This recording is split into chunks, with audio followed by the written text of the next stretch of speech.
గుడ్లవల్లేరు. అది కూడా మీకు ఒక ఐడియా ఉండాలి. గుడ్లవల్లేరులో జరిగిన సంఘటన చాలా బాధాకరం. ఏ విధంగా జరిగింది నేను డెప్త్కి వెళ్ళడం లేదు.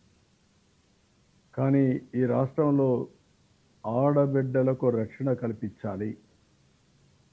ఎక్కడైనా సరే ఎవరైనా సరే ఆడబిడ్డల్ని అవమానించే విధంగా ప్రవర్తించడం కానీ అనుమానం వచ్చే విధంగా చర్యలు కానీ ఈ ప్రభుత్వంలో ఉండవు. ఏదున్నా నివృత్తి చేసే బాధ్యత మాది. నేను జరిగినప్పటి నుంచి నేను ఫాలో అవుతున్నాను. ఎప్పటికప్పుడు నేనే మనుషులు పంపించి ఇక్కడి నుంచి టీములు పంపించి ఎంక్వైరీ చేయించాను. నిన్న కూడా ఒక మహిళా ఆఫీసర్ పిల్లలు ఎమోషన్లో ఉన్నారు. ఎమోషన్లో ఉన్నప్పుడు ఆ డిస్టర్బెన్స్లో ఉండి ఏ విధంగా వాళ్ళ మనోభావాలు దెబ్బతిన్నాయి, లేదంటే ఎవరు క్రియేట్ చేశారు అనేది వేరే విషయం. ఎమోషనల్ డిస్టర్బెన్స్ ఉన్నప్పుడు మనం కూడా వాళ్ళని కాన్ఫిడెన్స్ తీసుకొని జరిగితే వాళ్ళని నిర్మోహమాటంగా యాక్ట్ చేయడం, జరగకపోతే మనం వాస్తవాలు చెప్పడం. ఇవన్నీ చేయాలంటే ఓపిక ఉండాలా, ప్రాపర్ మెకానిజం ఉండాలా.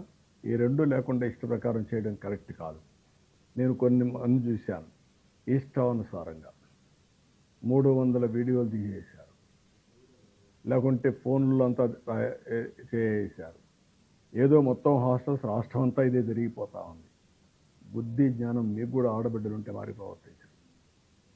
కొంచెమైనా విజ్ఞత ఉండాలి మీకు. ఎక్కడైనా సరే నీ దగ్గర ఎవిడెన్స్ ఉంటే ఇవ్వాలి, నీకు తెలిస్తే చెప్పాలి.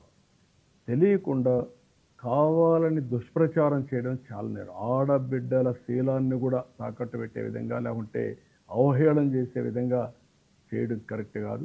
దీన్ని చాలా తీవ్రంగా ఖండిస్తున్నా, గర్హిస్తున్నా, హెచ్చరిస్తున్నా. మంచిది కాదని కూడా చెప్తున్నా. దానికి ఏ విధంగా చేయాలో మేము ఆలోచిస్తాం. కానీ ఇన్సిడెంట్ కాడికి వచ్చేప్పుడు మాత్రం నేను ఎవ్వరితో కాంప్రమైజ్ కాం. ఢిల్లీలో కూడా మేము మాట్లాడాం. సిఈఆర్టీ ఉంది, కంప్యూటర్ ఇంజనీరింగ్ రెస్పాన్స్ టీమ్.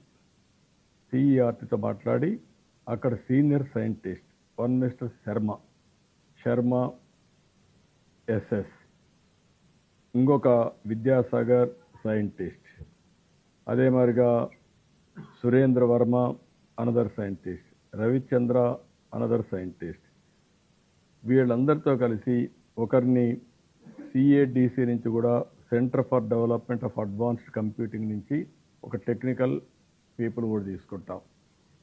అదే మాదిరిగా పోలీసుని కూడా 1 or 2 ఇన్వెస్టిగేషన్ ఆఫీసర్లు పెడతాం. అక్కడ లోకల్ వాళ్ళు కాకుండా బయట వాడిని.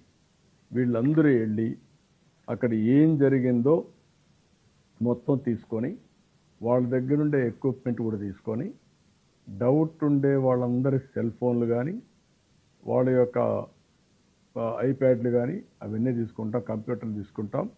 మొత్తం అనలైజ్ చేసి వాస్తవాలు ఉంటే ఎవడు ఇన్వాల్వ్ అయినా వదిలిపెట్టాం, వాస్తవాలను బయట చేసుకొస్తాం.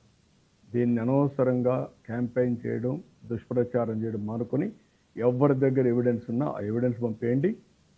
వాళ్ళ మీద ఎంత కఠినంగా యాక్ట్ చేస్తామో తర్వాత మీరు చూడండి.